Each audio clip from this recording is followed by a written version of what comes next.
Jammu main में हो रहा है ये। অপারেশন সিন্দুর পাকিস্তানের সব জঙ্গি গোষ্ঠী গুড়িয়ে দেওয়া দুর্দান্ত সাফল্যের পর পাকিস্তান যে চুপ করে বসে থাকবে এটা সবার জানার কথা। 8 মে সেটা খুব ভালোভাবেই টের পাওয়া গেছে। ড্রোন, মিসাইল, এয়ারক্রাফট নিয়ে ভারতের ওপর তুমুল হামলা চালায় পাকিস্তান, কিন্তু ভারতের দুর্দান্ত এয়ার ডিফেন্স সিস্টেম সমস্ত হামলা রুখে দেয়। ভারতের এয়ার ডিফেন্স সিস্টেম মূলত S-400 এবং আকাশ ডিফেন্স সিস্টেম নিয়ে পরিচালিত।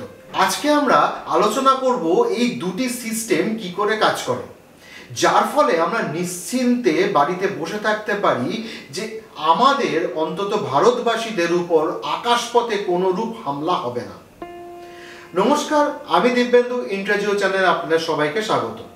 2018 সালের অক্টোবরে ভারত রাশিয়ার সাথে $5 বিলিয়ন বা 35,000 কোটি টাকা চুক্তি চূড়ান্ত করে, যার মাধ্যমে তারা 5 স্কোয়াড্রন S-400 ডিফেন্স সিস্টেম নিজেদের দেশে সেট করতে পারে। এই ডিফেন্স সিস্টেমটি স্ট্যান্ড বাই থেকে অপারেশন মোডে আসতে 35 সেকেন্ড সময় লাগে। S-400 এর সব থেকে গুরুত্বপূর্ণ বৈশিষ্ট্য একসঙ্গে অনেকগুলো টার্গেটও সেট করতে পারে এবং তার মধ্যে cruise missile, ballistic missile, aircraft সব কিছু একসাথে মাঝ আকাশে নষ্ট করে দিতে পারে। এটি 3টি প্রধান উপাদান নিয়ে গঠিত: ক্ষেপণাস্ত্র উৎক্ষেপক, একটি শক্তিশালী রাডার এবং একটি কমান্ড সেন্টার। এই সিস্টেমটি 360 ডিগ্রি রেডিয়াসে কাজ করে, মানে এই সিস্টেমটি যেখানে বসানো থাকবে তার চারপাশের সমস্ত দিকে সে ইন্টারসেপ্ট করতে পারে যে কোনো শত্রুপক্ষের এরিয়াল টার্গেট তার এরিয়ার মধ্যে আসছে কিনা। এর মধ্যে রয়েছে 91N6C বিগ বার্ড রাডার, যা একসঙ্গে 300টি টার্গেট ট্র্যাক করতে পারে এবং 36টি threat at a time engage ও এলিমিনেট করতে পারে। মিসাইলগুলির টার্গেট এলিমিনেট করার সময় গতি থাকে 14 মাক বা 17,000 কিলোমিটার পার আওয়ার। মাক মানে কি? শব্দের গতিবেগকে বলা হয় 1 ম্যাক। শব্দের থেকে 14 গুণ বেশি স্পিডে এই মিসাইলটি তার টার্গেটের দিকে ছুটে যায়, সেই জন্য এই মিসাইলের স্পিডকে বলা হয় 14 মাক। এই দুর্দান্ত বৈশিষ্ট্য ও কার্যক্ষমতার জন্য ভারতীয় সামরিক বাহিনী হিন্দু দেবতা নারায়ণের সুদর্শন চক্রের সঙ্গে তুলনা করে এই ডিফেন্স সিস্টেমটির নাম দিয়েছে সুদর্শন। S-400 সিস্টেমটি 600 কিলোমিটার পর্যন্ত লক্ষ্যবস্তুকে ট্র্যাক করতে পারে। বিভিন্ন পরিসর এবং উচ্চতায় বিমান, ক্রুজ ক্ষেপণাস্ত্র, ব্যালিস্টিক ক্ষেপণাস্ত্র, ড্রোন সহ একাধিক লক্ষ্যবস্তুতে একসাথে আঘাত করতে সক্ষম এই ডিফেন্স সিস্টেম। এই সিস্টেমে 3 রকমের লেয়ারের মিসাইল লোড করা আছে। Number 1, 40N6। এটি একটি লং রেঞ্জ মিসাইল যা 400 কিলোমিটার পর্যন্ত যেতে পারে তার টার্গেটকে এলিমিনেট করার জন্য। Number 2, 48N6। এটি একটি মিড রেঞ্জ মিসাইল যা 250 কিলোমিটার পর্যন্ত যেতে পারে তার টার্গেটকে এলিমিনেট করার জন্য। 9M96E এটি একটি শর্ট রেঞ্জ মিসাইল যা 40 থেকে 120 কিলোমিটার পর্যন্ত যেতে পারে তার টার্গেটকে এলিমিনেট করার জন্য। S-400 সিস্টেম ভারতের প্রতিরক্ষা অস্ত্রাগারে একটি শক্তিশালী হাতিয়ার যা দ্রুত এরিয়াল টার্গেট ইন্টারসেপ্ট এবং এলিমিনেট করতে সক্ষম।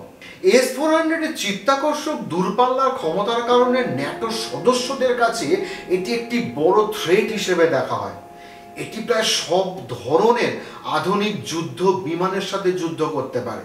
ভারতীয় বিমান বাহিনী তাদের S-400 সিস্টেম ব্যবহার করে পাকিস্তানের F-16 বিমান হামলা প্রতিহত করেছে এবং পাইলটকে বন্দী বানিয়েছে। অপারেশন সিন্দুরের পরে পাকিস্তান উত্তর ও পশ্চিম ভারতের সামরিক অবস্থানগুলিকে লক্ষ্যবস্তু করেছিল। ভারত সুদর্শন চক্র বা S-400 দিয়ে সেই হুমকিকে প্রতিহত করে। S-400 ইতিমধ্যে বিশ্বের বহু দেশে কার্যকরভাবে ব্যবহার হয়েছে। ভারত, তুরস্ক, চীন সহ একাধিক দেশ এই সিস্টেম কিনেছে। বিশেষ করে ভারত চীন সীমান্তে S-400 মোতায়েন নিয়ে সামরিক মহলে ভীষণভাবে আলোচিত হয়েছে। যুদ্ধক্ষেত্রে এটি বহু পরীক্ষিত এবং বহুবার এর সক্ষমতা প্রমাণিত হয়েছে। ফলে আপনারা বুঝতেই পারছেন S-400 কতটা এফেক্টিভ তার ব্যাটল ফিল্ডে। এবার আমরা আসি একটি দেশীয় প্রযুক্তি, সম্পূর্ণ দেশীয় প্রযুক্তির একটি ডিফেন্স সিস্টেমে, আকাশ মিসাইল ডিফেন্স সিস্টেম। ভারতীয় প্রতিরক্ষা গবেষণা ও উন্নয়ন সংস্থা DRDO এই মাঝারি পাল্লার ভূমি থেকে আকাশ মিসাইল সিস্টেম প্রস্তুত করেছে। ক্ষেপণাস্ত্রগুলো তৈরি করেছে ভারত ডায়নামিক্স লিমিটেড এবং BEL মিলে। আকাশের সবচেয়ে বড় বিশেষত্ব হলো এটি যে কোনো জায়গায় বহন করা যায়। ট্রাক বা ট্যাঙ্কের মতো যানবাহনের মাধ্যমে নিয়ন্ত্রণ রেখা বা যে কোনো সীমান্তের ধারে কাছে এটিকে ডিপ্লয় করা যায়। 45 কিলোমিটার দূরেও অব্যর্থ লক্ষ্যভেদ করতে পারে এই আকাশ এয়ার ডিফেন্স সিস্টেম।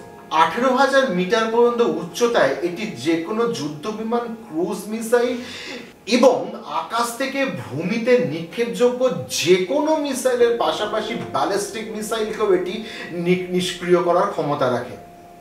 এই মিসাইলগুলির উচ্চতা 5.78 মিটার, ওজন 720 কেজি, ব্যাস মাত্র 35 সেন্টিমিটার, সর্বোচ্চ গতিবেগ 3087 কিলোমিটার প্রতি ঘন্টা। এই ডিফেন্স সিস্টেমে একটি PASA 3D রাজেন্দ্র রাডার এবং 3টি করে ক্ষেপণাস্ত্র সহ 4টি লঞ্চার রয়েছে, যার প্রতিটি একে অপরের সাথে সংযুক্ত। প্রতিটি ব্যাটারি 64টি লক্ষ্যবস্তু একসঙ্গে ট্র্যাক করতে পারে এবং 12টি টার্গেটকে একসাথে আক্রমণ করতে পারে। ক্ষেপণাস্ত্রটি 60 কেজি উচ্চ বিস্ফোরক এবং প্রি-ফ্র্যাগমেন্টেড ওয়ারহেড রয়েছে। কিন্তু ভারত এতেই থেমে থাকেনি, সবসময় চেষ্টা করেছে আরো উন্নত কোনো প্রযুক্তি বা আরো উন্নত কোনো এয়ার ডিফেন্স সিস্টেম বানানো। এই ডিফেন্স সিস্টেমের আরো উন্নত সংস্করণ এসছে আকাশ NG। এটির রেঞ্জ 70 থেকে 80 কিলোমিটার, যার গতিবেগ 2500 কিলোমিটার পার ঘন্টা। এটি 150 কিলোমিটার দূর পর্যন্ত 64টি লক্ষ্যবস্তুকে একসঙ্গে টার্গেট এবং এলিমিনেট করতে পারে। এটি একসঙ্গে 12টি ক্ষেপণাস্ত্র নিক্ষেপ করতে পারে। ক্ষেপণাস্ত্রটিতে একটি স্মার্ট গাইডেন্স সিস্টেম আছে, যা শেষ মুহূর্ত পর্যন্ত লক্ষ্যবস্তুকে লক করতে সাহায্য করে।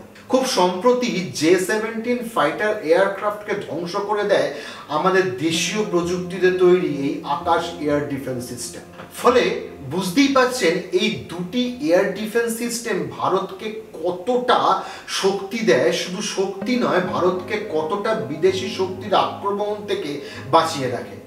অপারেশন সিন্দুরে মাসুদ আজহারের ভাই আব্দুর রউফ আজহার মারা গেছে। এই আব্দুর রউফ 1999-এ যখন কান্দাহার বিমান অপহরণ কাণ্ডে তার ভাই মাসুদ আজহারকে ছাড়িয়ে নিয়ে গেছিল, তখন এই লোকটি ছিলেন ওই বিমান অপহরণের মূল মাথা। এই আব্দুর রউফ সম্প্রতি মারা গেছে। এরকম আরো প্রত্যাঘাত ভারতের পক্ষ থেকে বাকি আছে। ভারত আর ছেড়ে কথা বলবে না। ভারত আর কখনোই ছেড়ে কথা বলবে না যে কোনো জঙ্গি কার্যকলাপে। আমরাও তাকিয়ে থাকবো ভারত কি কি স্টেপ নেয় সেই দিকে। ততক্ষণ আপনারা ভালো থাকবেন, সুস্থ থাকবেন, সতর্ক থাকবেন। জয় হিন্দ, জয় ভারত।